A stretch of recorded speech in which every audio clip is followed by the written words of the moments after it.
কি বলবেন একে? অরাজকতা নাকি নৈরাজ্য? একদিকে আইনজীবীদের মেরে মাথা ফাটিয়ে দেয়া হচ্ছে, আরেকদিকে তাদের চেম্বার ভেঙে গুড়িয়ে দেয়া হচ্ছে। এমনই আতঙ্ক ছড়ানো হলো যে আজ চিন্ময় কৃষ্ণ দাসের জামিন শুনানির দিন 51 জন আইনজীবীর একজনও আসতে পারলেন না আদালতে। আরও 1 মাস বিনা বিচারে বন্দি থাকতে হবে সন্ন্যাসীকে। বাংলাদেশে গণতন্ত্র আছে, এরপরও মানতে হবে। শুধু বীরেন্দ্র চট্টোপাধ্যায়ের শব্দ ধার করে বলতে হয়, আমরাও দেখব তুমি কতদিন এইভাবে রাক্ষস নাচাও। প্রথম প্রশ্ন, শুনানির আগের রাতে মেরে আইসিইউতে পাঠানো হলো আইনজীবীকে, আরেক আইনজীবীর চেম্বারে ভাঙচুর করা হলো। চিন্ময় কৃষ্ণের জামিন মামলা লড়তে আতঙ্কে আজ কোর্টেই গেলেন না কোনো আইনজীবী। সন্ন্যাসীকে বিনা বিচারে আরও 1 মাস জেলে আটকে রাখার জন্যই কি এই পরিকল্পিত ষড়যন্ত্র? এই প্রশ্ন তুলতেই হবে আমাদের। দ্বিতীয়, গত মঙ্গলবার চিন্ময় কৃষ্ণের পক্ষে সওয়াল করেন 51 জন আইনজীবী, অথচ আজ এলেন না একজনও। সন্ন্যাসীর পক্ষে না দাঁড়াতে প্রকাশ্যে হুমকি দিচ্ছে কট্টরপন্থী আইনজীবীরা। হামলার মামলা করে ভয়ের পরিবেশ তৈরি করা হচ্ছে, অভিযোগ ইসকনের। বাংলাদেশ কি ক্রমশই মৌলবাদীদের স্বর্গরাজ্য হয়ে উঠছে? তৃতীয় প্রশ্ন, সন্ন্যাসীর পক্ষে কোনো আইনজীবী নেই, সরকার পক্ষের আর্জি মেনে 1 মাস শুনানি পেছল চট্টগ্রাম আদালত, অথচ ভারতে সরকারি খরচে আইনজীবী পায় পাকিস্তানি কাসব থেকে আরজিকর কাণ্ডের সঞ্জয় রায়রা। আইনজীবীর ব্যবস্থা করে দ্রুত শুনানির বদলে 1 মাস মামলা পিছিয়ে দেওয়ার পেছনেও কি এই কট্টরপন্থীদের চাপ? চতুর্থ প্রশ্ন, পশ্চিমবঙ্গেও সাম্প্রদায়িক হিংসার শিকার হিন্দুরা। সরকারি মদতে রাজ্যে ঘাঁটি গাড়ছে অনুপ্রবেশকারী আর রোহিঙ্গারা। বাংলাদেশ ইস্যুতে সংসদে রাজ্যের প্রসঙ্গ টেনে আক্রমণ বিজেপি। সবটাই গাঁজাখুরি গল্প, পাল্টা সুদীপ বন্দ্যোপাধ্যায়। বাংলাদেশকে অস্ত্র করে এবার কি এ রাজ্যেও মেরুকরণের রাজনীতি? পঞ্চম প্রশ্ন থাকবে, কোনো সমীক্ষক সংস্থা ফোন করলে গুরুত্বপূর্ণ তথ্য দেবেন না, প্রয়োজনে ফোন ধরবেন না, দলীয় বিধায়কদের স্পষ্ট বার্তা মমতা বন্দ্যোপাধ্যায়। তবে কি 26-এ ভোটের আগে তৃণমূল থেকে আইপ্যাককে প্যাক আপ করার বার্তাই দিলেন স্বয়ং মুখ্যমন্ত্রী? তবে শুরুতেই দেখাবো বিচারের নামে, শুনানির নামে যে প্রহসনটা আজ হলো চট্টগ্রাম আদালতে। দেখুন, এটাই আমার আশঙ্কা ছিল। আমি কালকে টুইটও করেছি কি রেমন রয়কে কীরকম মারা হয়েছে, কি উনি নিজের লাইফের জন্য ফাইট করছেন, আইসিইউতে রয়েছেন। গণতন্ত্র প্রহসনে পরিণত হলো পদ্মা পারে। মঙ্গলবারও জামিন পেলেন না বাংলাদেশের সন্ন্যাসী চিন্ময় কৃষ্ণ দাস। তার হয়ে সওয়াল করার জন্য একজন আইনজীবীও আদালতে আসতে পারলেন না। বলা যেতে পারে ভয় দেখিয়ে আসতে দেয়া হলো না। এক আইনজীবী মৌলবাদীদের মানের জেরে হাসপাতালে মৃত্যুর সঙ্গে লড়াই করছেন। হামলা ও মামলার জেরে সন্ন্যাসী চিন্ময় কৃষ্ণ দাসের বাকি 50 জন আইনজীবীও অনুপস্থিত রইলেন। স্পষ্ট হয়ে গেল চিন্ময় কৃষ্ণ দাসকে জেলবন্দি করে রাখার জন্য বাংলাদেশের ন্যাক্কারজনক ছক। আইনজীবীর অভাবে হলো না শুনানি, মিলল না জামিন, শুনানি পিছিয়ে গেল 1 মাস। আমরা এক এক মুহূর্ত ওনার চিন্তায়তে ছিলাম কি উনি কী অবস্থাতে আছেন। আমরা এটাও দেখলাম কি 2 জন ব্রহ্মচারী যারা ওনাকে জেলে গিয়ে ওনার মেডিসিন আর খাবার দিচ্ছিল জেলে, ওদেরকেও আটক করা হয়েছে, গ্রেফতার করা হয়েছে। এটাও জানানো হচ্ছে না কি কেন ওদেরকে আটক করা হয়েছে। মঙ্গলবার সকাল থেকে চট্টগ্রাম আদালতের বাইরে বিক্ষোভ দেখাতে থাকেন মুসলিম আইনজীবীরা। তাদের দাবি, খুনের মামলায় অভিযুক্ত করতে হবে সন্ন্যাসী চিন্ময় কৃষ্ণ দাসকে। আলিফ হত্যা মামলায় এই চিন্ময় দাসকে খুনের নির্দেশদাতার আসামি করতে হবে। এই পরিস্থিতিতে শেষ অবধি চিন্ময় কৃষ্ণ দাসের আইনজীবীদের অনুপস্থিতিতে বাংলাদেশ সরকারের পক্ষ থেকে আদালতের সময় চাওয়া হয়। 1 মাস সময় মঞ্জুর করে আদালত, অর্থাৎ আরো 1 মাস বিনা বিচারে জেলে থাকতে হবে চিন্ময় কৃষ্ণকে। একজন সন্ন্যাসীর সঙ্গে যখন বাংলাদেশের ইউনূস সরকার এই অমানবিক আচরণ করছে, তখন কি করছে মোদী সরকার?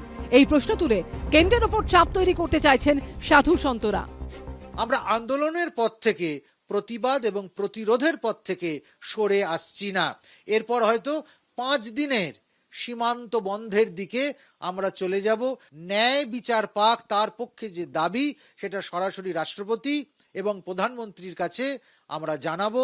সেই সঙ্গে আমাদের রাজ্যের মাননীয় মুখ্যমন্ত্রীর কাছেও আমরা আবেদন দেব। কেবল বিবৃতি দিয়ে নয়, কেবলমাত্র মৌখিক কোনো প্রতিশ্রুতি দিয়ে নয়, ভারত এমনভাবে চাপ সৃষ্টি করুক প্রতিটি সংখ্যালঘুর ওপর হওয়া এই অন্যায়, উৎপীড়ন, নিপীড়ন, প্রাণ সংশয় বন্ধ করা যায়।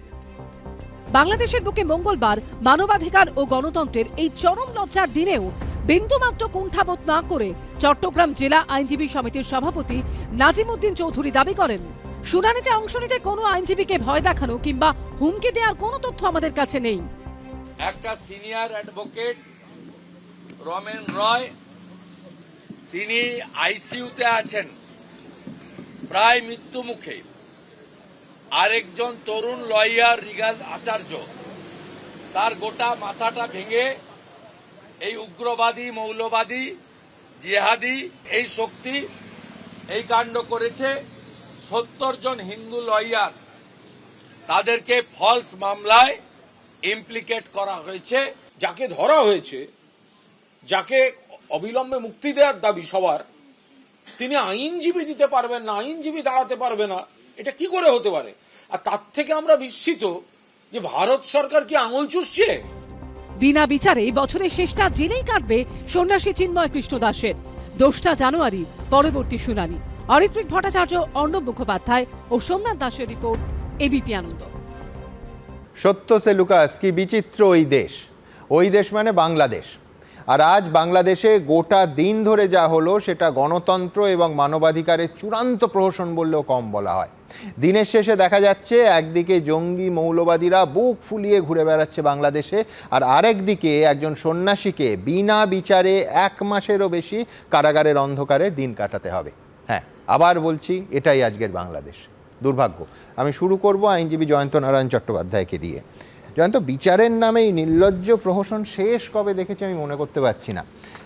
তুমি জানো যে কোনো দেশের বিচার ব্যবস্থা সম্পর্কে সম্পূর্ণ শ্রদ্ধাশীল, কিন্তু আজকে এই প্রশ্ন তুলতেই হবে যে একদিকে একজন অভিযুক্ত আত্মপক্ষ সমর্থনের জন্য একজন মাত্র আইনজীবী পেলেন না, আর মাননীয় বিচারপতি এটা দেখার পরও পরের তারিখটা দিচ্ছেন 1 মাস পর। অর্থাৎ বটম লাইনটা হচ্ছে যে চিন্ময় প্রভু বিনা বিচারে 1 মাসের বেশি সময়, গোটা বছরটা তাকে জেলে কাটাতে হবে। বিচার শুরুই হলো না। আমি বলছি, তুমি তো এতদিন হাইকোর্টে প্র্যাকটিস করছো, মানে ভাবতে পেরেছো এই জিনিস? না, আমি ভাবতে পারিনি। এই কারণে আমি সেই মানুষগুলোর হয়ে বেশিরভাগ সময় লড়ি যাদের কেউ দাঁড়াবার থাকে না, যাদের কোনো আইনজীবী থাকে না।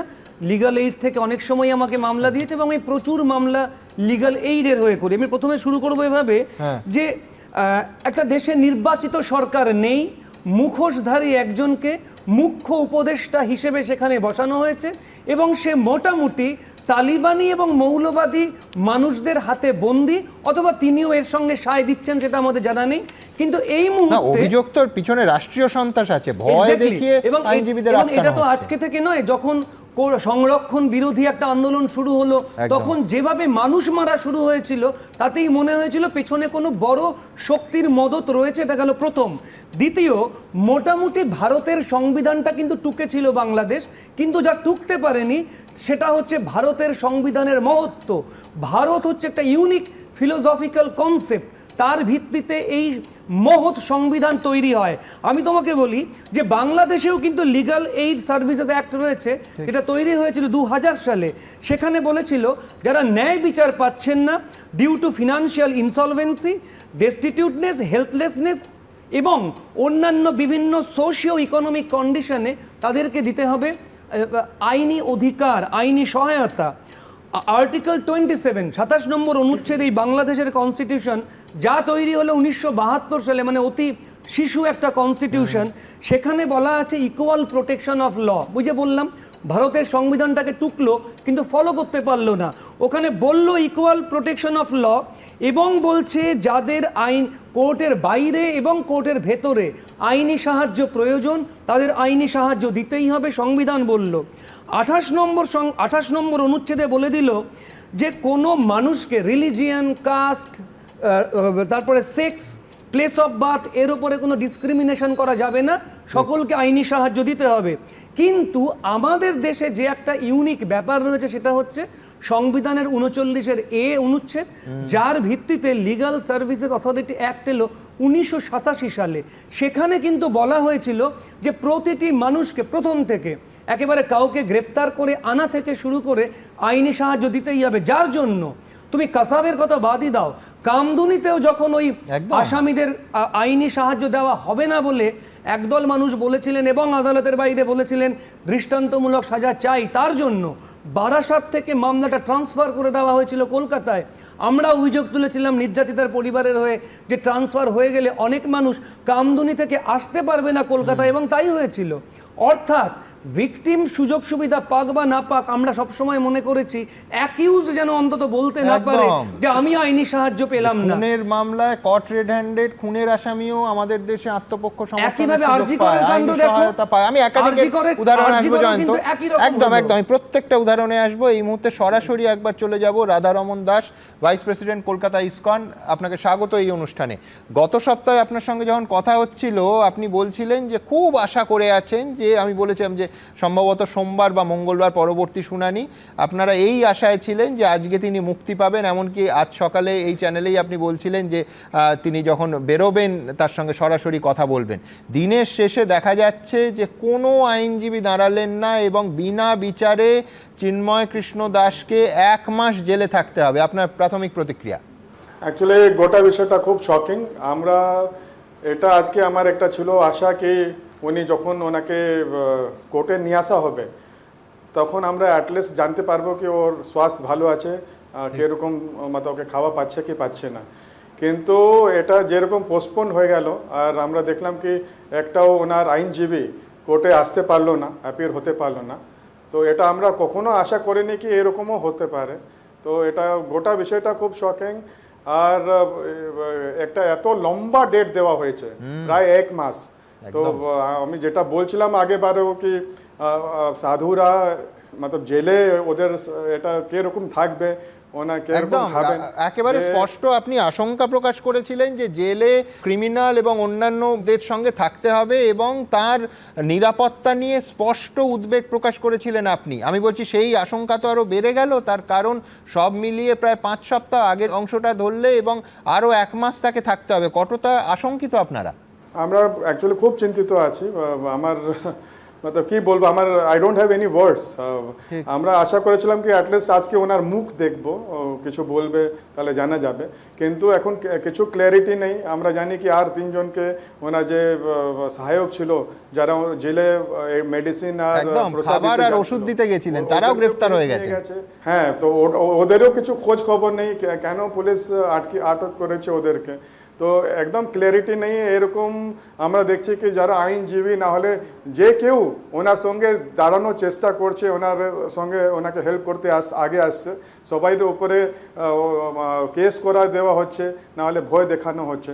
আমি একটাও দেখছিলাম কি ওদের কোর্টের কিছু ওকিলরাও এরকম বলছে, ডিমান্ড করছে কি যে চিন্ময় কৃষ্ণ দাসকে ডিফেন্ড করতে আসবে ওদেরকে পিটিয়ে দাও। একদম।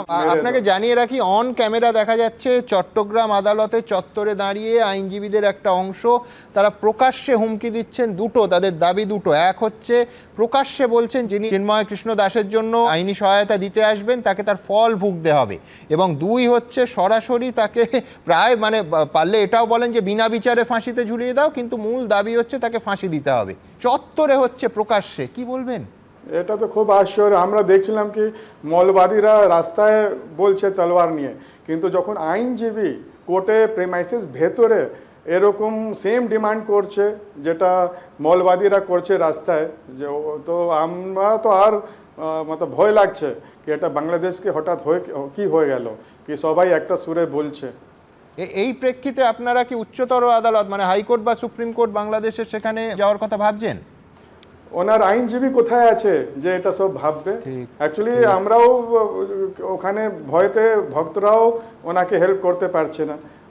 অনেক যে কন্ট্যাক্ট নাম্বার আমার ছিল ওদের ফোন সুইচ অফ আসছে, যারা ওদের পাশে দাঁড়িয়েছিল। আমি কি বলবো, আপনি তো দেখছেনই একজন আইনজীবীও আজকে ওনার জন্য দাঁড়াতে পারলো না।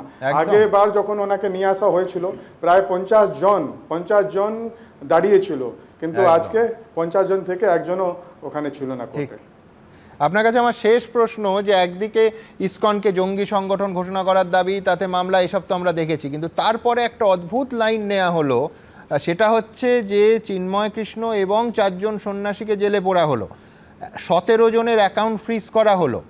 তারপরেও বলা হচ্ছে না না এটা ইসকনের বিরুদ্ধে কিছু নয়, এটা হচ্ছে ব্যক্তিগতভাবে অভিযোগ উঠেছে বলে সেই ব্যক্তির বিরুদ্ধে স্পেসিফিক অভিযোগের ভিত্তিতে ব্যবস্থা। অথচ কোথাও কি মনে হচ্ছে যে আসলে এই ব্যক্তি পরিচয়কে সামনে রেখে আড়ালে একেবারে ইসকনকে টার্গেট করা হচ্ছে? আপনার কি মনে হয়?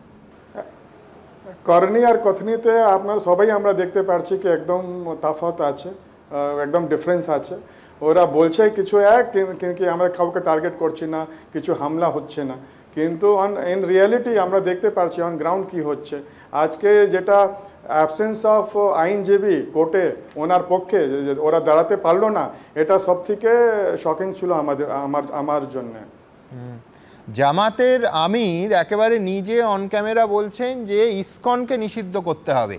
কোথাও কি এইটা একদিকে, আরেকদিকে এই যে এতদিন বিশেষ করে কোভিডকালে বাংলাদেশে প্রাণের ঝুঁকি নিয়ে অনেকে অসুস্থ, অনেকের প্রাণ হারিয়ে যেভাবে আপনারা কাজটা করেছেন, আজকে সেই দেশ থেকে এই পাল্টা নিষিদ্ধ করার দাবি উঠছে, কোথাও কি মানে মনে হচ্ছে যে এ কি প্রতিদান পাচ্ছি?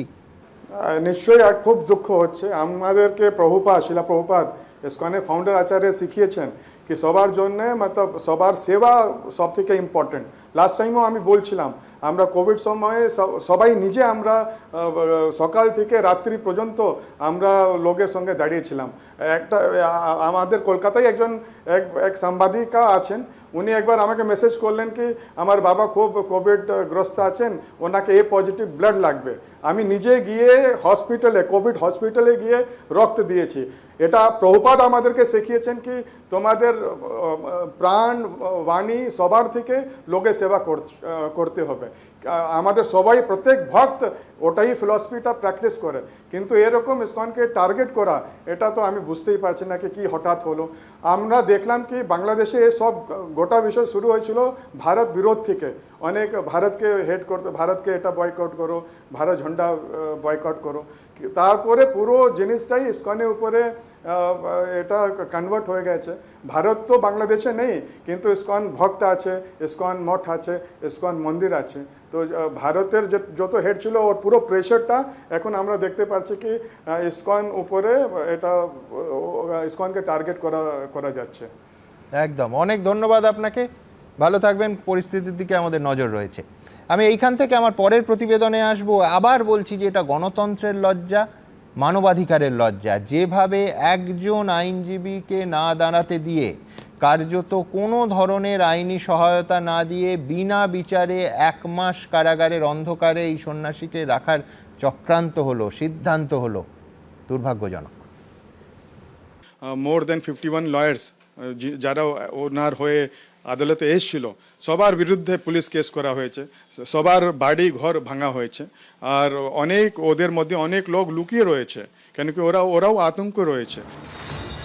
25শে নভেম্বর সন্ন্যাসী চিন্ময় কৃষ্ণ দাসকে গ্রেফতার করে বাংলাদেশ পুলিশ। 26শে নভেম্বর চট্টগ্রাম আদালতে পেশ করার পর তার জামিনের আর্জি খারিজ করে দেওয়া হয়। এর 1 সপ্তাহ পর মঙ্গলবার ফের তার জামিন মামলার শুনানি হওয়ার কথা ছিল, কিন্তু তার হয়েও কোনো আইনজীবী আদালতে উপস্থিত না থাকতে পারায় আরও 1 মাস জেলে থাকতে হবে সন্ন্যাসী চিন্ময় কৃষ্ণ দাসকে। আর এই ঘটনায় শান্তি সম্প্রীতি মানবাধিকারের হয়ে সওয়াল করে নোবেল পুরস্কার পাওয়া মোহাম্মদ ইউনুসের আসল চেহারা গোটা বিশ্বের সামনে উন্মোচিত করে দিল। যে সন্ন্যাসী চিন্ময় কৃষ্ণ দাসের হয়ে গত সপ্তাহে 50 জনেরও বেশি আইনজীবী আদালতে হাজির হয়েছিলেন, সেখানে মঙ্গলবার কাউকে দেখাই গেল না। কারণ একটাই, সন্ত্রাস, হুমকি, ভীতি প্রদর্শন। সোমবার চিন্ময় কৃষ্ণ দাসের আইনজীবী রমেন রায়ের ওপর ভয়াবহ হামলা হয়। আশঙ্কাজনক অবস্থায় তিনি আইসিইউতে ভর্তি। চিন্ময় কৃষ্ণের আরেক আইনজীবী রিগন আচার্যের চেম্বারেও হামলা চালানো হয়, ভেঙে চুরমার করে দেওয়া হয় সব। আর তারপর আদালত চত্বরে কট্টরপন্থী আইনজীবীদের প্রকাশ্যে এই হুমকি। পুলিশ চিন্ময় ইসকনকে নিষিদ্ধ করতে হবে, পুলিশ চিন্ময়কে এই মামলায় 1 নম্বর আসামি করে ফাঁসির কাস্টে ঝুলাইতে হবে, আর কোনো বিকল্প নেই। ভবিষ্যতে আমরা কোনো আইনজীবী এই চিন্ময় দাসের পক্ষে অথবা তাদের সহযোগীদের পক্ষে থাকবো না, এটা আমরা গ্যারান্টি দিচ্ছি। এরপর কি আদৌ বলা যায় বাংলাদেশে আইনের শাসন আছে? জুডিশিয়ারি, স্টেট এবং লেজিসলেচার যে 3টি উইং, তার মধ্যে তো যে রিলেশন কমপ্লিমেন্টারি। এমন কোনো সিচুয়েশন যদি হয় যেখানে তার লয়ার নেই বা পাচ্ছে না, তখন কোর্টই বন্দোবস্ত করে তাকে রিপ্রেজেন্টেট করতে, লয়ার অ্যাপয়েন্ট করে। মারধর করলেন, লয়ার পাওয়া যাচ্ছে না, এটা this is not a ground of adjournment, can't be a ground of adjournment. সারা পৃথিবীতে এই কোথায় কিছু হয় না। সূত্রের খবর, গত সপ্তাহে আরও যে আইনজীবীরা সন্ন্যাসী চিন্ময় কৃষ্ণ দাসের হয়ে আদালতে হাজির ছিলেন, তাঁদের বিরুদ্ধে বিস্ফোরক আইন সহ একাধিক ধারায় মামলা করেছে বাংলাদেশ পুলিশ। এই আবহেই তারা মঙ্গলবার আদালতে আসার সাহস পাননি। ইসকন সূত্রে খবর, আতঙ্কে আত্মগোপন করেছেন অনেক আইনজীবী। বাংলাদেশ সম্মিলিত সনাতনী জাগরণ জোটের তরফে কড়া বিবৃতিতে বলা হয়েছে, চিন্ময় কৃষ্ণ দাসের হয়ে কোনো আইনজীবীকে দাঁড়াতে না দেওয়ার তীব্র নিন্দা করছি আমরা। সরকার কি চাইছে? এটা কি স্বাধীন বিচার ব্যবস্থার নমুনা? এটা যদি চলতে থাকে তাহলে বাংলাদেশে সনাতনী সহ সাধারণ মানুষের নিরাপত্তা কোথায়? যে 70 জন আইনজীবী চিন্ময় কৃষ্ণ দাসের হয়ে উপস্থিত ছিলেন তাদের বিরুদ্ধে মামলা দেওয়া হয়েছে, হুমকি দেওয়া হয়েছে, যা আইনের শাসন ও মানবাধিকারের পরিপন্থী। যে কোনো মানুষের যে আপনার প্রতিটা প্রোটেকশন সেটা রাষ্ট্রের দায়িত্ব। আর আইনজীবী যদি কোনো সেন্সিটিভ কেসে ডিফেন্ড করা হয় তাহলে কিন্তু তাদের এক্সট্রা প্রোটেকশন দেওয়া রাষ্ট্রের দায়িত্ব। ঠিক ভুল বিচার তো জুডিশিয়ারি করবে, কিন্তু একটা মানুষ যেন রিপ্রেজেন্টেড হতে পারে এবং সেই মানুষের রিপ্রেজেন্টেশনের সঙ্গে সঙ্গে তার যে বেসিক অধিকার যারা তাকে ডিফেন্ড করছে সে আইনজীবী তাদের প্রোটেকশন দেওয়াটা রাষ্ট্রের দায়িত্ব। সেটা যদি কোনো রাষ্ট্র না দেয় তাহলে কিন্তু সে পুরোপুরি ব্যর্থ। সন্ন্যাসী চিন্ময় কৃষ্ণর গ্রেফতারি এবং বাংলাদেশে হিন্দুদের পরিস্থিতি নিয়ে ইতিমধ্যেই গভীর উদ্বেগ প্রকাশ করেছে ভারত। কিন্তু ইউনূস সরকারের অনৈতিক বেআইনি কাজ চলছেই। অরিত্রিক ভট্টাচার্য, সৌভিক মজুমদার ও উজ্জ্বল মুখোপাধ্যায়ের রিপোর্ট, এবিপি আনন্দ। ঠিক জয়ন্ত যেখানে শেষ করলো যে যত ঘৃণ্য অপরাধী হোক আমাদের বিচার প্রক্রিয়ায় আদালতের দায়িত্ব, সার্বিকভাবে রাষ্ট্রের দায়িত্ব হচ্ছে তাকে আইনি সহায়তা দেয়া। বিচারের মধ্যে দিয়ে কোনো অপরাধী, সে যদি অপরাধী হয় তার দোষ প্রমাণিত হবে অথবা সে নির্দোষ সাব্যস্ত হবে এবং শাস্তি নির্দিষ্ট হবে। সব থেকে ভয়ঙ্করতম অপরাধগুলো যদি দেখি, আমি ঠিক এই প্রশ্নে ব্রিগেডিয়ার দেবাশিস দাসের কাছে আসবো। দেবাশিস দা, 26/11 আজমল কাসাফ, ক্যাঙ্গারু কোর্ট আর খাপ পঞ্চায়েত ছাড়া সর্বত্র এটা সভ্য সমাজের নিয়ম যে সে পাকিস্তানের নাগরিক, খুন করতে এসেছে, ভারত কিন্তু আইনজীবী প্রোভাইড করেছে, লিগ্যাল অ্যাসিস্ট্যান্ট দিয়েছে। আফতাব আনসারি মনে করুন ইউএসআইএসের সামনে ওই মারাত্মক নারকীয় ঘটনা, তারপরেও তার আইনজীবী ছিল। আরজিকর কাণ্ডে একেবারে জয়ন্ত নিজেই ছিল সেই আইনজীবীদের মধ্যে। সঞ্জয় রায়কে শিয়ালদা কোর্টের লিগ্যাল এড সার্ভিসের আইনজীবী রয়েছেন। আমি বলছি পাশাপাশি রাখুন একজন সন্ন্যাসীর বিরুদ্ধে ওঠা অভিযোগ এবং সেই মানুষটাকে সপ্তাহের পর সপ্তাহ, মানে পরের ডেটটা 1 মাস পরে, অর্থাৎ বিনা বিচারে তিনি অন্ধকারে থাকলেন। এ সভ্য সমাজে হয়? দেখুন, বাংলাদেশে কিছু ইঙ্গিত পাওয়া যাচ্ছে যে তারা মানে আস্তে আস্তে অন্ধকার যুগের দিকে এগিয়ে যাচ্ছে। এবং একটা ঘটনা না, আপনি যদি দেখেন যে মানুষটি এই আমাদের চিন্ময় স্বামীর এগেনস্টে কেস করে তাকে আবার বিএনপি বরখাস্ত করলো, এটা একটা অদ্ভুত ব্যাপার।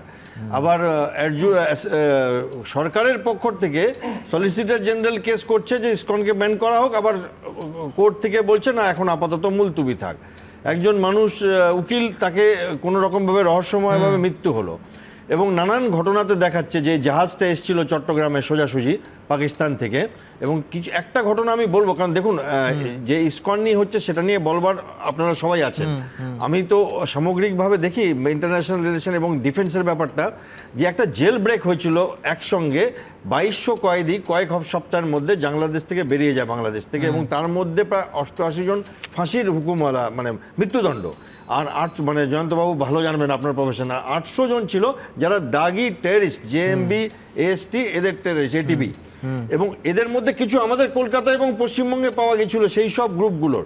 এরা এখন কি করছে? এরা এখন বাংলাদেশের বর্ডার থেকে ত্রিপুরা, আসামে ঢুকছে, পশ্চিমবঙ্গে ঢুকছে এবং নাশকতা একটা সৃষ্টি তৈরি করবে।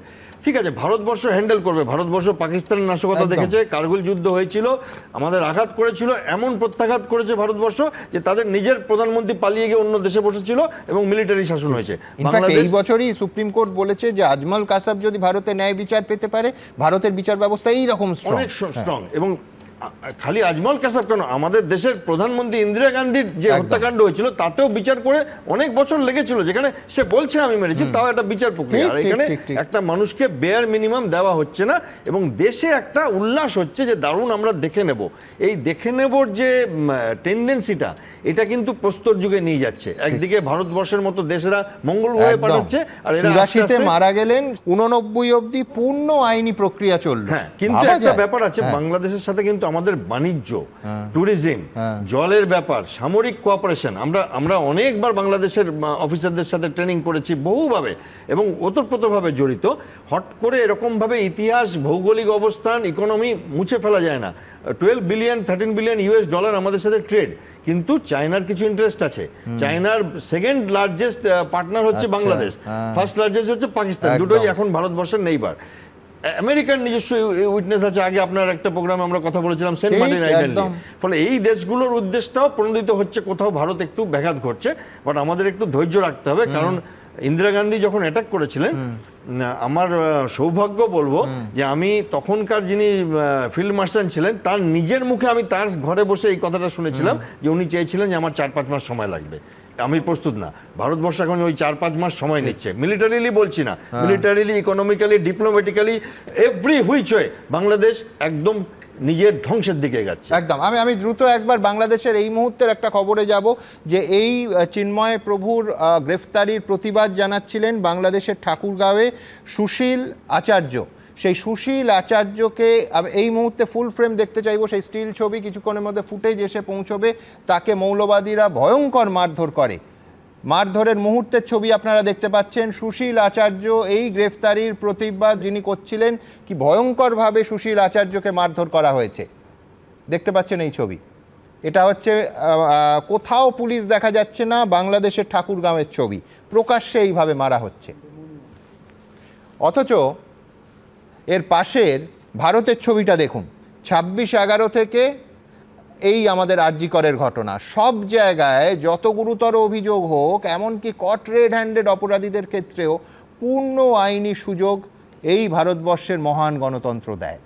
দেখুন, একজন আইনজীবী কট্টরপন্থীদের মারে আইসিইউতে, মৃত্যুর সঙ্গে পাঞ্জা লড়ছেন। আরেকজন আইনজীবীর চেম্বারে হামলা চালিয়ে গুঁড়িয়ে দেওয়া হয়েছে। দুজনেরই অপরাধ কি? তারা চট্টগ্রামের আদালতে ইসকনের সন্ন্যাসী চিন্ময় কৃষ্ণ দাসের হয়ে আদালতে দাঁড়িয়েছিলেন। আর তাদের উপর হামলা কেন? যাতে এই দুজনকে দেখে চিন্ময় কৃষ্ণ দাসের হয়ে দাঁড়াতে বাকি আইনজীবীদেরও বুক কাঁপে। ঠিক সেটাই হলো মঙ্গলবার সকালে। সন্ন্যাসী চিন্ময় কৃষ্ণ দাসের একজন আইনজীবীও মঙ্গলবার আদালতে আসতে পারলেন না। এখানেই বড়সড় প্রশ্নের মুখে পড়েছে বাংলাদেশের বিচার ব্যবস্থা এবং মোহাম্মদ ইউনূস সরকারের ভূমিকা। অপরাধের মামলায় অভিযুক্ত যাতে পর্যাপ্ত আইনি সহায়তা পায়, সেজন্য 2012 সালে সুনির্দিষ্ট নীতি নিয়েছিল রাষ্ট্রপুঞ্জ। মঙ্গলবার সন্ন্যাসী চিন্ময় কৃষ্ণ দাস সেই আইনি সহায়তা থেকে কেন বঞ্চিত হলেন?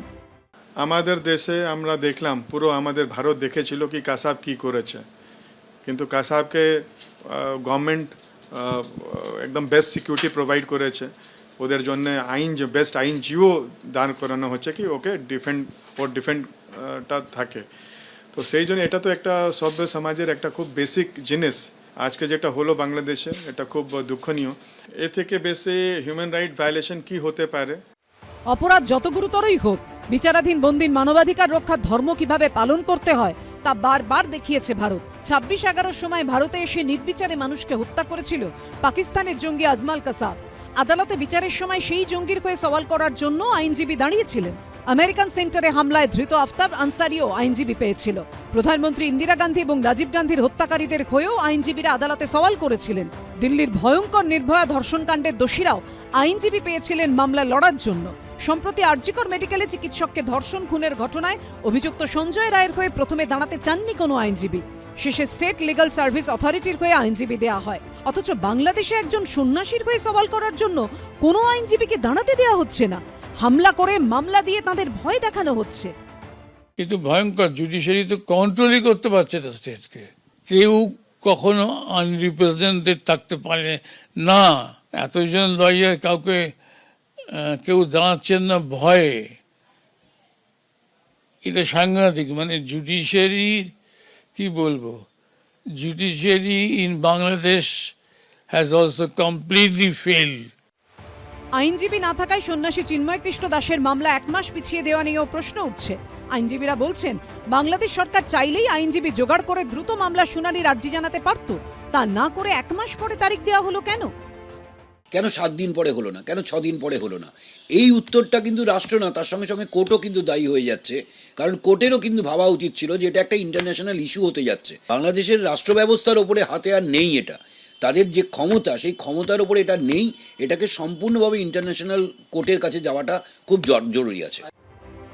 1948 সালে রাষ্ট্রপুঞ্জে গৃহীত মানবাধিকারের সর্বজনীন ঘোষণাপত্রের 10 নম্বর ধারা অনুযায়ী স্বচ্ছ, মানবিক ও দক্ষ বিচার ব্যবস্থার গুরুত্বপূর্ণ অঙ্গ হল আইনি সহায়তা দেওয়া। কোনো ব্যক্তির বিরুদ্ধে কি অভিযোগ, তার মামলার জটিলতা, জরিমানা এসব না দেখেই রাষ্ট্রকে কার্যকরী আইনি সহায়তা দিতে হবে। বাংলাদেশের ইউনূস সরকার কি তাহলে এখন রাষ্ট্রপুঞ্জকে অমান্য করছে? সৌভিক মজুমদার, দীপক ঘোষ ও অর্ণব মুখোপাধ্যায়ের রিপোর্ট, এবিপি আনন্দ। দেখুন, একজন সন্ন্যাসী বিনা বিচারে অন্তত 5 সপ্তাহ ধরে জেলে পচবেন এবং সভ্য সমাজকে নিশ্চিন্তে সেটা দেখতে হবে। ঠিক এই প্রশ্নে তারাসুন্দরী বালিকা বিদ্যা ভবনে প্রধান শিক্ষিকা মোনালিসা মাইতির কাছে যাব। দিদি, একটা জিনিস, সেটা হচ্ছে যে বাঙালি চিরকাল আন্তর্জাতিক ভাবতে নিজেকে পছন্দ করে। ভিয়েতনাম থেকে Ukraine, Iraq, Afghanistan, Palestine, Gaza strip সমস্ত কিছু নিয়ে এই শহরে মিছিল বেরোয়। তবু সেই ধরনের উদ্যোগ কি এখনও আপনার চোখে পড়েছে? আপনি ব্যক্তিগত উদ্যোগে রবীন্দ্র সদনে রবীন্দ্র মূর্তির সামনে একটা জামায়াত প্রতিবাদ করেছেন। আমি বলছি নাগরিক সমাজের বা বিশিষ্টদের কোথাও একটা অনীহা আছে, মানে কি হিন্দু শব্দটা যুক্ত আছে বলে কোথাও একটা অ্যালার্জি, একটা ট্যাবু? মানে এই শহর তো গুজরাটে কুতুবুদ্দিনের ঘটনার পর কুতুবুদ্দিনকে এখানে এনে রেখেছে, বিশাল মিছিল বেরিয়েছে, অথচ চিন্ময় দাসের জন্য কোথায় নাগরিক সমাজের সেই উদ্যোগ, কোথায় বিশিষ্টরা? না, এই দৈন্যতা আমার চোখেও ধরা পড়েছে, আমি অস্বীকার করব না, কিন্তু এটাই শেষ সত্য এটা আমি বিশ্বাস করি না। আমার কিছু প্রশ্ন আছে, আমি তো মানে পিছিয়ে পড়া মানুষের দলের মানুষ, আমার সেখান থেকে কিছু প্রশ্ন আছে। সেটা হলো যে বাংলাদেশ লড়াইটা শুরু হয়েছিল মূলত রাজনৈতিক ক্ষমতা হস্তান্তরের জন্য, সে হঠাৎ ধর্মের অন্ধগলিতে কেন ঢুকে গেল, এটা আমার প্রশ্ন। আমি এর উত্তর খুঁজে পাইনি, কিন্তু পরপর যত দিন যাচ্ছে মনে হচ্ছে যে এখান থেকে এই যে সংখ্যালঘুদের লাশের ওপর দিয়েই কি বিএনপি রাজত্বের জন্য সিংহাসনে বসবে, নাকি তার পথকে সুগম করা হচ্ছে, এটা একটা প্রশ্ন। দ্বিতীয় প্রশ্ন আমার নিজের দেশকে নিয়েও রয়েছে। যখন পূর্ব পাকিস্তান থেকে বাংলাদেশ আলাদা হয়ে গিয়েছিল তখন আমি জন্মাইনি, কিন্তু আমি নথি ঘেঁটে দেখেছি সেখানে যে সক্রিয়তা ছিল, বিরোধীদেরকে নিয়েই যে সক্রিয়তা ছিল, আজকে কিন্তু সেটা দেখতে পাচ্ছি না। কারণ আমি দুজনকেই বলছি, কেন্দ্র এবং রাজ্য। আপনার বোধহয় সময় আর নেই না? না, একদম আছে। আচ্ছা, কেন্দ্র এবং রাজ্য আমি দুজনকেই বলছি, এবং আমি চাই যে এর একটা সমন্বয় ঘটুক। সেখানে আজকে ধরুন কেন্দ্রে যারা রয়েছেন তাদের দায়িত্ব অনেক বেশি ছিল। কেন বেশি ছিল? তারা অনেক বেশি শক্তিধর সারা ভারতবর্ষের নিরিখে। তারা কেন এই আন্দোলনকে, আমি খুব সচেতনভাবে বলছি, উস্কে দিচ্ছেন না? এটা জরুরি ছিল। সবসময় আমরা দল আর সরকারকে এক করে দেখতে পারি না, কিন্তু দলের সংগঠন যেখানে অনেক বেশি স্ট্রং, সেখানে নাগরিক সমাজকে সামনে রেখে হোক বা সাধারণ মানুষকে সামনে রেখে হোক, আপনি দেখুন কটা জায়গাতে আজকে এই আন্দোলনটা আমরা চালিয়ে দিতে পেরেছি। আবার রাজ্যকেও বলবো একই প্রসঙ্গ, যে দল সরকারকে একটু হলেও আলাদা রেখে সাধারণ মানুষকে নিয়ে একটা যদি সংগঠিত, দেখুন আমরা যা বাংলাদেশে ঘটছে আমরা কিন্তু ওদের কোনো উপশম দিতে পারবো না, কিন্তু গলার আওয়াজটা তুলে আমরা এই বার্তাটা দিতে পারি যে ওখানে অন্যায় হচ্ছে। এবং এটার ফলেই কিন্তু এই আন্তর্জাতিক চাপ সৃষ্টি হয়। একেবারে এটা এর গুরুত্ব সামান্য নয়, একেবারেই সামান্য নয়। কিন্তু এই যে এই সময় চলছে না একটা হিস্টোরিক্যাল সাইলেন্স, আমি অনুভব করছি, এটা আমার কাছে অনেক বেশি কষ্টের মনে হচ্ছে, আতঙ্কেরও মনে হচ্ছে। কেন আমরা সবাই মিলে বেরোতে পারছি না? এবং আমি এটাও বলছি যে কেন্দ্র রাজ্য কি করছে কি করছে না সেটার ওপরেও ডিপেন্ড করে নাগরিক সমাজ চুপ করে বসে থাকলে হবে না। অনেকের সাথে কথা বলে আমি দেখেছি, তারা হয়তো এরকম করেও বলছেন যে এই তো আরজি করের জন্য বেরোলাম, কি হলো? এখন কি হলো দেখুন, মোক্ষ লাভের জন্য তো আমরা রাস্তায় বেরোই না, আমরা বেরোই গলার আওয়াজটাকে মানুষের কানে পৌঁছে দেবো যারা পিছিয়ে। একদম স্পষ্ট ভাষায় বলা যেটা অন্যায় হয়েছে, এটা অন্যায়, সেইটুকু বলতে আমাদের এত কেন দেরি, এত কেন সময় নিচ্ছি আমরা, আমি বুঝতে পারছি। এটা চমৎকার শব্দবন্ধ আপনি ব্যবহার করলেন, সেটা হচ্ছে ঐতিহাসিক নীরবতা। সত্যি ঐতিহাসিক নীরবতা কি? আজকে সংসদ উত্তাল হলো, কিন্তু সেটাও আলটিমেটলি রাজনীতির আমি বলবো আবরণে। ঠিক কিভাবে কি হয়েছে দেখাবো, কিন্তু তার আগে রাহুলের কাছে। রাহুল, ইন আ নাটশেল আজকে একেবারে সংসদের ফ্লোরে বাংলাদেশ আর পশ্চিমবঙ্গকে বিজেপি পাশাপাশি বসিয়ে দিয়েছে। বলা হয়েছে যে ঠিক যেভাবে সীমান্তের ওপারে হিন্দুদের ওপর অত্যাচার হচ্ছে, এ রাজ্যের হিন্দুরাও হিংসার শিকার হচ্ছে। ফালাকাটা, গার্ডেন রিচ, হাওড়া, সাম্প্রতিক বেলডাঙ্গা, এই সব কথা বলা হয়েছে। এবং এটা জগন্নাথ সরকার বলেছেন লোকসভায়। পাশাপাশি আজই রাজ্যসভায় শ্রমিক ভট্টাচার্য বলেছেন যে এই কলকাতা শহরের বুকে সাহা ইনস্টিটিউট অফ নিউক্লিয়ার ফিজিক্সের পাশে রোহিঙ্গারা ডেরা বেঁধেছে, চারবার বিধাননগর পুলিশ কমিশনারেটে কমপ্লেন করেছেন, তাতে কোনো ফল হয়নি। বুঝতেই পারছো, একই দিনে সংসদে দাঁড়িয়ে গোটা দেশের সামনে দুজন সাংসদ মারাত্মক অভিযোগ করলেন। তোমাকে দেখো, প্রথম কথা বলি আমি যে তুমি যে আলোচনা আমরা বিগত কিছুদিন ধরে করছি সেখানে বাংলাদেশি ঘটনা ঘটছে, সেখানে দাঁড়িয়ে যারা সুবুদ্ধি সম্পন্ন মানুষ আছেন, সে যে কোনো ধর্মেরই হোক না কেন, সে মুসলমান হতে পারে, হিন্দু হতে পারে, খ্রিস্টান হতে পারে, তারা সবাই যে এই নৈরাজ্যবাদকে সমর্থন করছে এমন নয়, এবং এই হিংস্র নৈরাজ্যবাদকে সমর্থন করছে না। এবং আমরাও মনে করি যে এটা যা ঘটছে এটা একদম ঠিক ঘটছে না, ঘটা উচিত নয়। এই সমর্থন করার প্রশ্নই নেই, চরম প্রতিবাদ হও ঠিক। কিন্তু আমি বলছি রাজ্য সরকার তো সর্বদলীয় একটা বৈঠক দেখে একদম ঠিক, তাই বলি তোমায় বলি। সুতরাং আজকে দাঁড়িয়ে আজকে যদি তুই ফেডারেল স্ট্রাকচার নিয়ে দেখো, মমতা বন্দ্যোপাধ্যায় এখানে দাঁড়িয়ে এটা খুব লঘু কথা বারবার উঠছে, তৃণমূল কংগ্রেস কেন মিছিল করছে না, কেন প্রতিবাদ করছে না। শুধু প্রতিবাদ বা মিছিলেই কিন্তু এর সলিউশন আটকে নেই, যারা করতে পারে আমার সেটা অবাক লাগছে। আজকে যখন হাসিনা সরকারের সেই সময় সীমান্তের ওপারে অন্যায় হচ্ছে একদম, এবং হাসিনা সরকারের সেই উত্তাল সময় থেকে অ্যাসাইলাম দেওয়ার পর থেকে ভারত সরকারের ইন্টেলিজেন্স কি এতটাই বোকা ছিল যে তাদের কাছে কোনো খবর ছিল না? কর্নেল দাস বলতে পারবেন, যারা আছেন তারা বলতে পারবেন যে এরম একটা ঘটনা ঘটতে পারে এবং তার জন্য ওখানে অসংখ্য অগণিত সংখ্যালঘুরা বিপদে পড়তে পারে। ভারত সরকার তখন থেকে তার কোনো খবর ছিল না যে হাসিনাকে যিনি সরকারি হয় তিনি এখনো প্রধানমন্ত্রী, যাকে অ্যাসাইলাম দেওয়া হলো। আমি জানি না ভারত সরকার কেন এই ব্যাপারে কোনো হস্তক্ষেপ করছে না, কিন্তু আমি বলছি তৃণমূল যে আবেগ থেকে, যে ন্যায্যতা থেকে এপারের সংখ্যালঘুদের জন্য নাবে, সেটা অন্য রাজ্যের ঘটনা হলেও ওপারের সংখ্যালঘু হিন্দুদের জন্য তো নাবা উচিত সমানভাবে। মমতা বন্দ্যোপাধ্যায় আগেও প্রথম দিন দাঁড়িয়ে সংসদে অভিষেক বন্দ্যোপাধ্যায় বলেছিলেন ভারত সরকার যা করবে এক রাজ্য হিসেবে আমাদের করা সম্ভব না, কিন্তু যে সিদ্ধান্ত নেবে আমরা সঙ্গে আছি। দ্বিতীয়, মমতা বন্দ্যোপাধ্যায় কতবার বলেছেন রাস্তায় নেবে প্রতিবাদে ভারত সরকারের স্ট্যাম্প লাগে না। আমি শেষ কথা একটু, মমতা বন্দ্যোপাধ্যায় সোজা বলেছেন যদি ওখান থেকে কেউ আসে আমার ভাইরা তাদের ফিরিয়ে আনা হোক, এবং যদি একটা রুটি খাই আটখানা রুটি আমরা খাবো, তাদের জন্য আমাদের এখানে জায়গা আছে। দ্বিতীয়ত, এটা সমর্থন করার প্রশ্ন নেই, শান্তি বাহিনীকে পাঠানো হোক রাষ্ট্রপুঞ্জের কথা বলে মমতা বন্দ্যোপাধ্যায় বারবার বলছেন। কিন্তু ইসলামিক মৌলবাদীদের বিরুদ্ধে একটা মিছিল কেন শহরে? ভারত সরকার চুপ কেন? আমার তো মনে হয় যে তুমি আজকে দাঁড়িয়ে বিজেপির দুইজন সাংসদ ওই কথা না বলে একটা সাম্প্রদায়িক উস্কানি দিয়ে কথাগুলো বললেন, তার কারণ তাদের লক্ষ্য আগামী দিনের নির্বাচন, এবং এখানে দাঁড়িয়ে বিজেপি চাইছে এই বাংলাদেশকে দেখিয়ে সাম্প্রদায়িক মেরুকরণ বাড়াতে। এর জন্যই ভারত সরকার চুপ করে আছে। আমি তরুণের কাছে আসবো, কিন্তু পাশাপাশি বলবো যে সরকার নিজেদের এই ধরনের ক্ষেত্রে প্রোঅ্যাক্টিভ বলে দাবি করে, সেই সরকার বিবৃতির লড়াইয়ে নেমেছে। আমি দেখিয়েছি যে একটা ভারত সরকার নজিরবিহীনভাবে বিদেশ মন্ত্রক কড়া বিবৃতি দিয়েছে, পাল্টা 3 ঘন্টার মধ্যে বাংলাদেশ সরকার আরও কড়া বিবৃতি দিয়েছে, হুমকি সহ। এতে কিছু হবে না, সোজা কথা।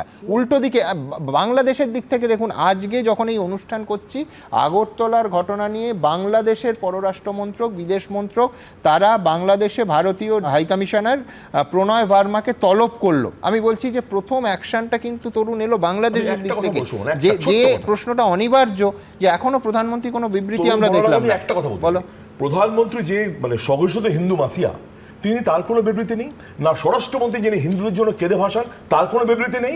এখানে দাঁড়িয়ে শুভেন্দু অধিকারী যা যা দাবি করছেন কেন্দ্র সরকারের সাথে মিলছে না, সুতরাং কে সত্যি কথা বলছে তাও কি আমরা জানি না।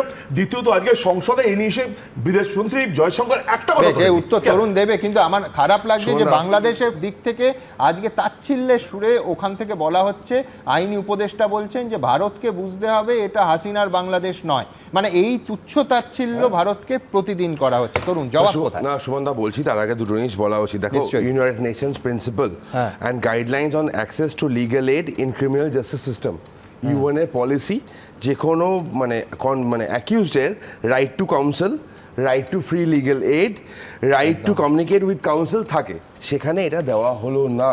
কারা দিল না? কারা দিল না? একটা গভর্নমেন্ট যেটা as per constitution of Bangladesh recognise নয়। 1996 সালে বাংলাদেশের 13 অ্যামেন্ডমেন্ট আনে তাদের কনস্টিটিউশনে, এনে বলে কেয়ারটেকার গভর্নমেন্ট বা ইন্টারিম গভর্নমেন্টের একটা প্রভিশন রাখে। 2011 সালে বাংলাদেশ সুপ্রিম কোর্ট সেটাকে উড়িয়ে দেয়, বলে no, there can't be any caretaker government. তাহলে এখন যেটা বাংলাদেশে আছে এটা government in exile, basically Sheikh Hasina হিসাব মতো অ্যাজ পার দেয়ার ল, আজকের দিনেও সেখানকার প্রধানমন্ত্রী যে গভর্নমেন্টটা ওখানে রান করছে, that is absolutely illegal. Second, একটা অদ্ভুত জিনিস দেখো, কিন্তু আমি বলছি যে সরকারি থাকুক না কেন, তারা বৈধ হোক অবৈধ হোক, মার খাচ্ছে মানুষ। পুরো টাইমে আসছি। দেখো, ফার্স্ট হচ্ছে পুরো যেখানে যা ইস্যু চলছে, আমরা ইস্যু দেখেছি পুরো। স্যার যখন বলছে তখন একটা কথা বললেন, খুব ইম্পর্টেন্ট কথা। ফার্স্ট ফিল্ড মার্শাল শ্যাম মানেকশার কথা উনি বললেন। যখন 1971-এ যখন হেল্প করার আগে যখন মিসেস গান্ধী জিজ্ঞেস করেছেন আর উই রেডি, তখন ওনার স্বভাব সঙ্গী ভঙ্গে এটা খুব করছিল, no sweetie we are not ready, will take action, we need some time. Monsoon পয়েন্টে ওয়েট করলো। স্ট্র্যাটেজিক ইম্পর্টেন্স, কোনো ডিসিশন নেওয়া, এটা ম্যাগি বানানো নয়, চক করে হয়। আর সেটা নিশ্চয়ই আমার সাথে ডিসকাস করে বা ফেসবুক লাইভ করে নিশ্চয়ই বলবে না, তার প্রসেস থাকে, প্রসেসটা মেনে চলবে। তো সময় একটা অন্য কথা আছে, শুধু একটা সংশোধন, সেটা হচ্ছে মনসুনটা অ্যাভয়েড করে শীতকালে। একদম একদম। এবার এটা এখানে জড়ানো হচ্ছে বাংলার সাথে। কেন আমরা দেখো ডাইরেক্ট অ্যাকশন ডে আমরা দেখিনি, আমরা 1971 বা পোস্ট তারপরে হিন্দু পারসিকিউশন দেখিনি। ইতিহাস ভুলে গেলে ভবিষ্যৎ ক্ষমা করে না, কিন্তু ইতিহাস মাঝে মাঝে ভবিষ্যৎ দেখার একটা সুযোগ করে দেয়। বাংলাদেশ সেটাই করে দিচ্ছে পশ্চিমবঙ্গের হিন্দুদের। দাওয়াতে ইসলাম একজন বলেছিলেন যে যারা ইসলাম নিয়ে জন্মায়নি তারা নাকি দুর্ভাগ্য নিয়ে জন্মেছেন। এরকম সৌভাগ্য তো আমার দরকার নেই, যে সৌভাগ্য পাশের রাষ্ট্র দেখছে।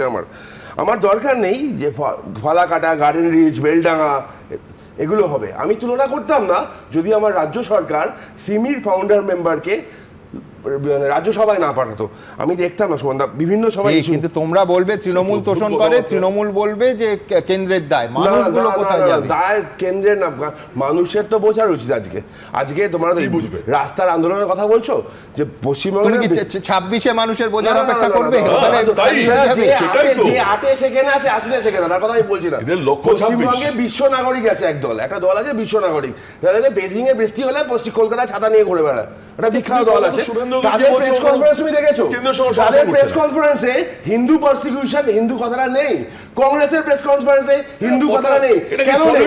হিন্দুরা অত্যাচারিত হচ্ছে বলে। আবার বলছি, সরকার কোনো সিদ্ধান্ত নিচ্ছে না, কেন উত্তর দাও না, কেন টাইমে নেবে?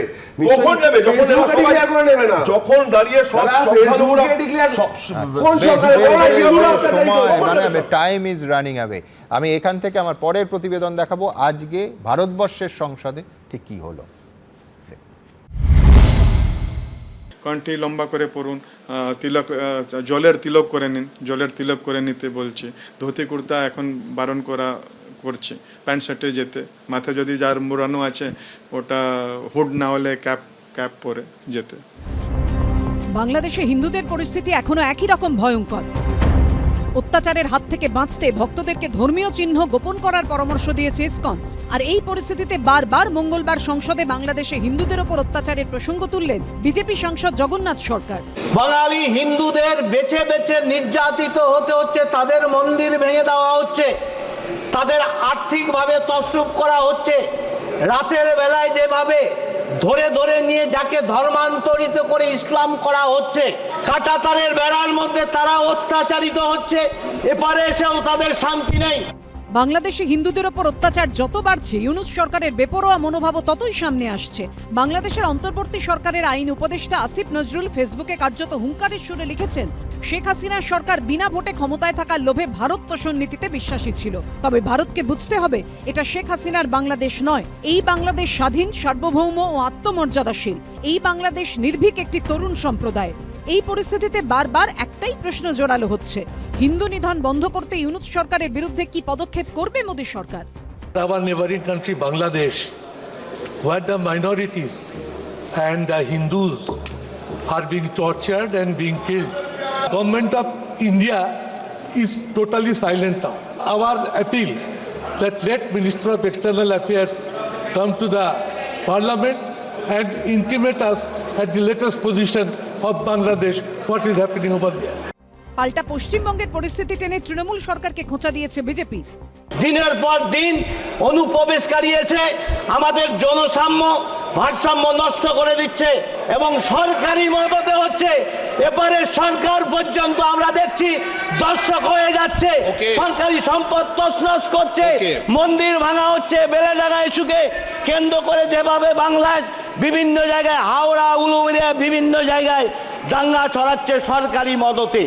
মঙ্গলবার রোহিঙ্গা ইস্যুতে রাজ্যসভায় বিস্ফোরক অভিযোগ করেন বিজেপি সাংসদ শ্রমিক Bhattacharya. It is a serious security threat to the Shah Institute of Nuclear Physics.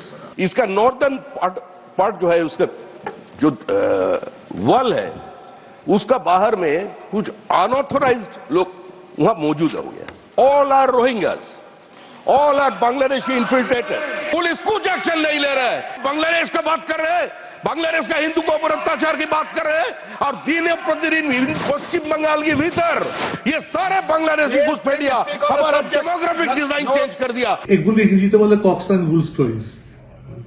এই কথার কোনো সত্যতাও থাকে না, গাঁজাখুরি গপ্প, বাজার গরম করার জন্য বলতে হয়। ভেবেছিল বাংলাদেশের বিষয়টাকে নিয়ে ভীষণভাবে হিন্দু মনকে আন্দোলিত করব, কিন্তু প্রকৃত অর্থে সেক্ষেত্রে এরা সম্পূর্ণ ব্যর্থ হয়। এখন রাজ্য সরকারের কাঁধে, পশ্চিমবাংলার কাঁধে তাকে ঘুরিয়ে দিতে চাইছে। বিজেপি তৃণমূল রাজনৈতিক তরজা চলছে, কিন্তু প্রশ্ন হলো বাংলাদেশের বিপন্ন হিন্দুদের পাশে দাঁড়াবে কে? তাদের কি এভাবেই মরতে দেওয়া হবে? বিজেন্দ্র সিংহ রিপোর্ট, এবিপি আনন্দ, নয়াদিল্লি। যেমন সুকুমার রায় লিখেছিলেন, শিব ঠাকুরের আপন দেশে আইন কানুন সর্বনেশে। এখন দেখা যাচ্ছে যে ইউনুস সাহেবের আপন দেশে আইন কানুন সর্বনেশে। কেন? দুটো ছোট্ট ছোট্ট উদাহরণ দিই। আজকে যখন বিচারের নামে, আইনের নামে এই প্রহসনটা চলছে চট্টগ্রাম আদালতে, আপনাদের দেখালাম যে আইনজীবীদের একটা অংশ তারা প্রকাশ্যে হুমকি দিচ্ছেন, চিন্ময় স্বামীর ফাঁসি চাইছেন, আর তারা একেবারে প্রকাশ্যে বলছেন ওকালতনামায় যে আইনজীবী সই করবেন, ভাবুন, তাকে গণপিটুনি দেয়া হবে। প্রকাশ্যে আদালত চত্বরে দাঁড়িয়ে এই চরম অগণতান্ত্রিক হিংসাত্মক হুমকিটা দেয়া হচ্ছে অন ক্যামেরা। দেখুন, ইসকনের এই জঙ্গি সংগঠনের নেতা এই চিন্ময় দাসকে যতদিন পর্যন্ত আলিফ হত্যা মামলায় আসামি করা হবে না, আইনজীবীদের আন্দোলন ততদিন পর্যন্ত। আমরা স্পষ্ট করে বলতে চাই, এই চট্টগ্রাম আদালত পাড়ায় যারা যদি কেউ সাহস করে এই চিন্ময় দাসের পক্ষে এবং চিন্ময় দাসের দোষরের পক্ষে কেউ যদি ওকালতি করতে চায় কিংবা ওকালতনামা দাখিল করে, সাথে সাথে এই কোর্ট বিল্ডিং এর তাকে গণপিটুনি দিতে হবে। এটা যদি আইনের নামে প্রহসনের প্রথম উদাহরণ হয়, দ্বিতীয় উদাহরণটা নিয়ে আমি বিশ্বনাথ চক্রবর্তীর কাছে আসবো। বিশ্বনাথ, চট্টগ্রাম আদালতে চিন্ময় স্বামীকে প্রথম দিন যখন তাকে পেশ করা হলো, একটা বিক্ষোভ হয়েছে, আমরা প্রত্যেকে জানি, একজনের দুর্ভাগ্যজনক মৃত্যু হয়েছে। সেই সংঘর্ষে আদালতের এক কর্মী আহত হয়েছেন বলে মামলা হলো। সেই মামলায় আজকে চিন্ময় স্বামীকে মূল পরিকল্পনাকারী হিসেবে ট্যাগ করা হলো। বিস্ময়কর যেটা, ঘটনার আগের দিন থেকে চিন্ময় দাস তো পুলিশ গ্রেফতার করেছে, তিনি পুলিশি হেফাজতে থেকে এই গোলমালের পরিকল্পনা করলেন কি করে? অলরেডি তো তিনি অ্যারেস্টেড। আমি বলছি, এই জন্যই বলছি যে এই আইনের নামে যে প্রহসনটা চলছে সেটা একটা জায়গায় একটা অধ্যায় নয়, পরের পর অধ্যায় আমাদের সামনে এই উপমহাদেশে মানে নাট্যমঞ্চে অভিনীত হয়ে চলছে। দেখুন, আগামী কয়েকদিনের মধ্যে 10ই ডিসেম্বর আন্তর্জাতিক মানবাধিকার দিবস। মানবাধিকার এই লেভেলে মানে লঙ্ঘিত হতে পারে আমার মনে হয় না। 1948 সালে ইউএনও যখন ইউনিভার্সাল ডিক্লারেশনের ঘোষণা করেছিল, এই ভেবেছিল। আমি খুব পরিষ্কার করে বলতে চাই, সন্ন্যাসীকে জেলে রাখবার নির্লজ্জ ছক এই মৌলবাদী ইউনুস সরকার করেছেন, এবং আন্তর্জাতিক ইসলামিক মৌলবাদের যে প্রজেক্ট তারই পার্ট হিসাবে কিন্তু নির্লজ্জভাবে তাকে জেলে রাখা হয়েছে, এবং ওই জেলের মধ্যে থাকাকালীনও তার বিরুদ্ধে মামলা দেওয়া হচ্ছে, পুলিশ হেফাজতে থাকাকালীনও তার বিরুদ্ধে মামলা দেওয়া হচ্ছে। এটা পুরস্কার ইসলামিক মৌলবাদী প্রজেক্টের পার্ট। আমি খুব পরিষ্কার করে আপনাকে বলতে চাই যে ভারত সরকারের অবস্থান হোক বা বিজেপির অবস্থান হোক, তৃণমূলের অবস্থান, কোনোটাই একজন নাগরিক হিসাবে আমাকে স্বস্তি দিচ্ছে না। আমি কিন্তু আবার আপনাকে বলছি যে ডেমোক্রেটিক শক্তিটাকে শক্তিশালী যদি জোরদার করতে হয়, শক্তিশালী করতে হয়, তাহলে মমতা বন্দ্যোপাধ্যায়কে 6 তারিখে ওই সদ্ভাবনা যাত্রার নাম করে মানে বাবরি মসজিদ যেদিন ধ্বংস হয়েছিল, সেই দিন মানে পার্টিকুলার একটা আপনার ভোটারদেরকে বার্তা দেওয়ার জন্য আপনি, অর্থাৎ অনেক কিছু এখন বলা হয়ে গেছে, ফলে একটা বার্তা দেওয়ার জন্য এরকম ভাব যদি হয় তাতে লাভ হবে না। আবার শুভেন্দু অধিকারী যদি পার্টিকুলারলি একটা ধর্মের জায়গা থেকে শুধুমাত্র বলেন, সেটাতেও লাভ হবে না। মাইনরিটি জেনারেলভাবে আলোচনায় আনতে হবে। বুদ্ধিস্ট, খ্রিস্টান সবাই আক্রান্ত হচ্ছে। ফলে নাগরিক জীবন থেকে কিন্তু আমি বলছি প্রত্যেকটা রাজনৈতিক দল তাদের মতন অঙ্ক খুঁজছে, তাদের মতন করে অঙ্ক অনুযায়ী মমতা বন্দ্যোপাধ্যায় কথা বলছেন, কোনোটাই পরিষ্কার করে বলতে চান। কেন মমতা বন্দ্যোপাধ্যায় বলতে পারবে না মৌলবাদী মুসলিমদের কথা, যে বাংলাদেশের মৌলবাদী মুসলিমরা মানে এই অত্যাচারটা হিন্দুদের উপর করছে, মাইনরিটিদের উপর করছে। আবার একই সাথে আপনাকে বলছি, ভারত সরকারের অবস্থানটা আমার কাছে চিন্তাজনক। কেন আপনাকে বলছি যে ভারত সরকারের ডিপ্লোমেসিটা কিন্তু শুধু নরম তা নয়, এটাকে আমরা বলি ডিফেন্সিভ ডিপ্লোমেসি। বাংলাদেশ বরঞ্চ আমাদের উপরে টেক্কা দিয়ে অফেন্সিভ ডিপ্লোমেসি একদম। বলছে। এটাকে আমরা ডিফেন্সিভ রিয়ালিজম আর অফেন্সিভ রিয়ালিজম দিয়ে ব্যাখ্যা করি। আমরা ডিফেন্সিভ অবস্থান নিচ্ছি। আজকে আগরতলার মানে একটা ক্ষোভ বিক্ষোভ হয়েছিল, তাকে কেন্দ্র করে যেভাবে ভারতবর্ষের নিযুক্ত মানে বাংলাদেশের নিযুক্ত ঢাকার ইয়েকে অ্যাম্বাসেডারকে ডাকা হলো, যেভাবে ডেকে তা করা, ওটা অত্যন্ত সম্মানহীন একদম এবং আমি আপনাকে বলছি প্রণয় ভার্মা তিনি এসে আবার সাংবাদিক সম্মেলনে প্রণয় ভার্মা যেভাবে বললেন সেটাও কিন্তু আমার কাছে চিন্তার, কারণ উনি বলেন গত কয়েক মাস ধরে কোথাও বিভিন্ন জায়গায় আমাদের সাথে কোঅপারেশন হয়েছে। আরে কোঅপারেশন এই মুহূর্তে ইম্পর্টেন্ট নয়। আপনি দেখুন প্রেস স্টেটমেন্টটা, উনি অ্যাজ ইফ যেন উনাকে ডাকা হয়েছে কোঅপারেশনের জন্য। মানবাধিকার লঙ্ঘিত হচ্ছে, হিন্দুরা অত্যাচারিত হচ্ছে, সংখ্যালঘুরা অত্যাচারিত হচ্ছে, সেটা কি কান এবং চোখ দিয়ে ভারত সরকার দেখতে পাচ্ছে না? না দেখেও চুপ করে থাকছে কেন? এত ডিফেন্সিভ অবস্থান। আমার প্রশ্ন হচ্ছে যে আমাদের উচিত ছিল নয়াদিল্লিতে অবস্থিত মানে বাংলাদেশের বিদেশ আপনার অ্যাম্বাসেডারকে ডেকে বলা, তাকে আমি গতকাল আপনাকে বলেছি যে ডেকে বলা, কথা বলছেন হাই কমিশনারকে ডেকে পরিষ্কার করে বলা যে একের পর এক মানুষের নিধন হচ্ছে কেন, এমনকি ভারতবর্ষ থেকে বৈধ পাসপোর্ট নিয়ে যারা বাংলাদেশে যাচ্ছে তাদেরকে মারধর করা হচ্ছে, গতকাল আমরা দেখে গেছি। তাহলে সেই কৈফিয়ত না চাই, আপনারা চাইছেন না, সেই সুযোগকে কাজে লাগিয়ে একদম মানে বাংলাদেশ অস্ত্র করছে। এবং আরেকটা জিনিস বলছি, এই যে আপনি একটা শুরুতেই বলছিলেন না মানে আজকে একটা অদ্ভুত অবস্থান নিয়েছে ইসকন ছেড়ে ওই মানে সন্ন্যাসীকে চিন্ময় ব্যক্তিগত বলছে কিন্তু ধরছে। এটা কারণটা কি? কারণটা হলো পরিষ্কার, আপনাকে বলছি ইসকন এমন একটা প্রতিষ্ঠান যেখানে সারা ভারতবর্ষের প্রচুর বিদেশি সন্ন্যাসী আছে, অর্থাৎ রাশিয়ার সন্ন্যাসীও আছে, আমেরিকাতেও সন্ন্যাসী আছে, বলে আন্তর্জাতিক পশ্চিমের চাপ কিন্তু আসছে। একদম পশ্চিমের চাপ থেকে আজকে ঘটনাচক্রে একদম অ্যাডভোকেটস ডে, আমি বলছি আইনজীবীদের দিন, সেখানে আইনজীবীরা এক শ্রেণীর আইনজীবী কোর্ট চত্বরে দাঁড়িয়ে গণপিটুনি, চরম বেআইনি একটা কাজের জন্য ওকালতি করছেন প্রকাশ্যে। প্রথমে একটা কথা বলতে চাইবো যে বহু বছর আগে আমাদের পূর্বপুরুষরা ঠিক এভাবেই এক রাতের মধ্যে তারা ছেলে মেয়ে সবাইকে নিয়ে দৌড়ে পালিয়ে এসেছিলেন, সেই রকম ঠিক আমি ফিল করছি যে এখন ওখানে যারা হিন্দু তাদের ওপরে কি ভয়ঙ্কর অত্যাচার হচ্ছে। এক নাম্বার টু, যেখানে মেয়েদের টেনে বের করে এনে খুন করছে, রেপ করছে, হিন্দুদের খুন করছে, ঘরে আগুন লাগাচ্ছে, অর্থাৎ মানুষের বাঁচার অধিকার নেই, সেখানে আমরা আইনি অধিকার নিয়ে কি করে কথা বলি? তিন, আজকে অ্যাডভোকেটস ডে ঘটনাচক্রে আজকে ভারতবর্ষে কিন্তু যেখানে যেখানে মানবাধিকার লঙ্ঘনের অভিযোগ ওঠে আমরা অ্যাডভোকেটরা দাঁড়াই, যেখানে থানার মধ্যে পিটিএ মারে, যেখানে জেলখানায় পিটিএ মারে, সেখানে আমাদের অ্যাডভোকেটদের বলা হয় তোমরা দাঁড়াও। আর এখানে অ্যাডভোকেটদের মুখে যে ভাষা শুনলাম তাতে আমার মনে হয় এরা আদৌ আইনজীবী নাকি এরা গুন্ডা, এরা মৌলবাদী গুন্ডা। আমি তরুণ এবং রাহুলের কাছে যাব, কিন্তু তার আগে আপনারা কি বলছেন? আপনারা জানেন আমাদের ভেরিফাইড এক্স অ্যাকাউন্ট, সঙ্গে সুমন@IAM সুমন দে। প্রচুর মন্তব্য, দ্রুত একটা মন্তব্য নিয়ে আবার এই আলোচনায় ফিরবো। সুভাষ ঘোষ হাজরা তিনি লিখছেন, আইনের অধিকারটুকু কেড়ে নিলে একজন নাগরিকের আর কি বা পড়ে থাকে। শর্মিষ্ঠা দত্ত লিখছেন, ঈশ্বরের কাছে প্রার্থনা করি উনি যেন জীবিত অবস্থায় জেল থেকে মুক্তি পান। তমাল রায় লিখছেন, চিন্ময় কৃষ্ণ প্রভুর মুক্তির জন্য আন্তর্জাতিক আদালতের দ্বারস্থ হওয়ার ব্যবস্থা করুক ভারত সরকার। শকুন্তলা চৌধুরী লিখছেন, বাংলাদেশে এখন গণতন্ত্র শুধুই নামে। কিশলয় পাল লিখছেন, মোহাম্মদ ইউনূস সরকার সব দিক থেকে ব্যর্থ। যে সরকার নাগরিকের অধিকার রক্ষা করতে পারে না তার ক্ষমতায় থাকার কোনো অধিকার নেই। এটা ব্রেক, তারপরে বিজ্ঞাপন বিরতির পরে ফিরে এসে আজকে দেখাবো যে কেন বারবার বলছি, আশঙ্কিত হচ্ছি যে বাংলাদেশ সরকার অত্যন্ত একটা কড়া অবস্থান নিয়েছে, কার্যত যে পদক্ষেপটা নিয়েছে সেটা নিঃসন্দেহে ভারতের পক্ষে অপমানজনক। ছোট্ট একটা বিরতির পর এই প্রসঙ্গে এবং প্রতিবেদনে ফিরবো, সঙ্গে থাকবেন।